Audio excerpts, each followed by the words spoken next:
शिव उस समय बड़े क्रोध में होते हैं, दुख में होते हैं और संताप में होते हैं। तो शिव कहते हैं, हे पार्वती, तुम्हारे बिना, तुम्हारे वियोग में जब मैं इस ब्रह्मांड में निकलूं, जब मैं तुम्हारे बिना, तुम्हारे वियोग में इस ब्रह्मांड में निकलूं, तो इस ब्रह्मांड का दृश्य कैसा होना चाहिए। तो महादेव कहते हैं, शिव कहते हैं कि न काल भाल पर चढ़े।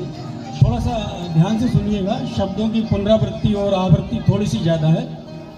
तो वो कहते हैं कि न काल भाल पर चढ़े, न काल भाल पर चढ़े, न रात्रि चर दिखे मुझे, न सर्प दर्प हो व्यथित, न तूरी सूर्य में मिले, न धर्म कर्म बाध्यता, न शब्द बोध भेद, न व्यक्ति देव का शरण, न युद्ध क्षेत्र हारना।